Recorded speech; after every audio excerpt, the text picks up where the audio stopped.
SCB medical college रो जो भयंकर अघटन घटी जो 13 जनकर मृत्यु होती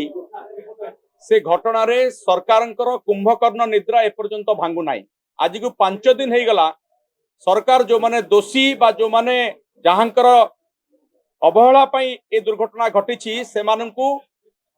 विरुद्ध रे कौन सी कार्यानुष्ठान ग्रहण करा जाउ नाई। सरकार कहा डरुछंती जने सुपरिटेंडेंट अच्छी जहां योग्यता नहीं तांको आनिकरी कार्यकारी सुपरिटेंडेंट करा जायछि। तांकर अवहेला सर्वाग्रे रही समस्ते जानिछंती जे से जने अयोग्य अपारग सुपरिटेंडेंट तांको घंटो घोड़ा जाउछि तांको ऊपर भी कार्यानुष्ठान हो नाही। सुना जाउछि से सुपरिटेंडेंट होउछंती आमर मान्यवर मुख्यमंत्री तांको सहित घनिष्ठ संपर्क रही कि प्रकार संपर्क रही से कथा ओडिशावासी जानिबा दरकार। मान्यवर स्वास्थ्य मंत्री जे कि नीति नैतिकता को भूली जाइछंती वर्तमान सुधा तांकर मध्य ज्ञान तांकर मध्य चैतन्य उदय हो नहीं जे एते बड़ दुर्घटना परे मध्य से निज पदरु इस्तीफा देबाकू तांकर विवेक तांकू दंशन करू नाही। आमे गोटे कथा विरोधी दल भाव में ओडिशावासी आगे रखा चाहूँ जे ये सरकार खाली अपारग नुहे गोटे अभिशप्त सरकार आशा को एससीबी रे थरे नुहे दुई दुई थर निया लगे 5 दिन भितर ये डबल इंजिन डबल निया लगुची किंतु सरकार कौन सी नीति नैतिकता भूली जाइछंती कौन सी कार्यानुष्ठान से नौना कि निजे यार उत्तरदायित्व नौना ता विरुद्ध रे तार प्रतिवाद करी आज को 4 दिन हला आमे विधानसभा से प्रतिवाद करूछु। आमे दाबी करिछु स्वास्थ्य मंत्री इस्तीफा दियंतु जो माने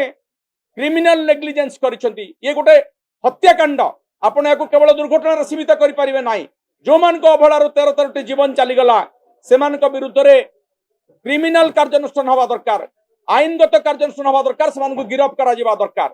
जो पर्यंत सरकार एटा करू नाहंती जो पर्यंत घंट घोड़ौचंती से पर्यंत विरोधी दलर आम विजु जनता दलर प्रतिवाद जारी रहिबो। भारतीय जनता पार्टी सरकार होची लोकंक सरकार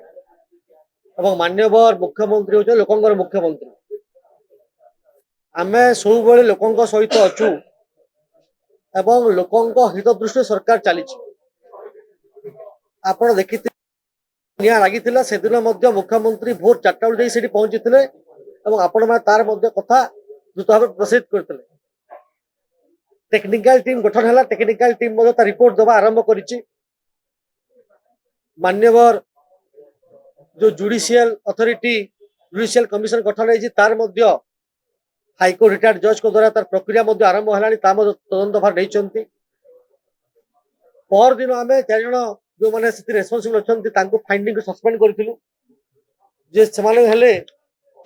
Cuttack circle deputy fire officer Shri Prakash Kumar Jena Cuttack circle assistant fire officer Sanjeev Kumar Behera SCB medical hospital station officer Shri Abhinav Prusty एवं कटक जीडी अंतर्गत SCB sub division assistant executive engineer Ranjan Kumar Biswas एवं एक्शन नला परे पुणी विरोधी कहला परे पुणी तदंत प्रक्रिया रे किछि डिस्टर्ब न हो जे कि 4टा मेडिकल कॉलेज रो जे हेड अछंती जे डीएमईटी हेड तांको मध्य गतकाली ट्रांसफर करा जायछि। तो प्रक्रिया चली लोकों हित में आम सरकार पदक्षेप नौकरी टेक्निकल टीम गठन होती मृतकों सहित आम अच्छु आमर संवेदना अच्छी आम भगवान को प्रार्थना करुचु आत्मार सदगति हो एभली घटना न घटू ए कथा को सरकार 2025-26 रु बजेट सेपरेट बजेट प्रयास करिछि एवं एई सब को लेकिन सब कला परे विरोधी विरोध नारे विरोध करवा गृह को चलन दबा जोटा गुरुत्वपूर्ण प्रसंग अच्छी जोटा प्रश्न काल अच्छी ताकू चलन दबा केते युक्तियुक्त आपण माने विचार करिवे एवं जदि आलोचना करिवार अच्छी कोनोसी बता दाबी अच्छी ताहले गृह मध्य को न जाई जीरो आवर अच्छी बाटे तो आम प्रस्तुत जीरो आवर डिस्कशन पाई तो यही सब न करी लोक को भ्रमित कर स्वार्थ जो चली विधानसभा चली से भाया कम न करूँ एवं से विरत रहतु एवं आम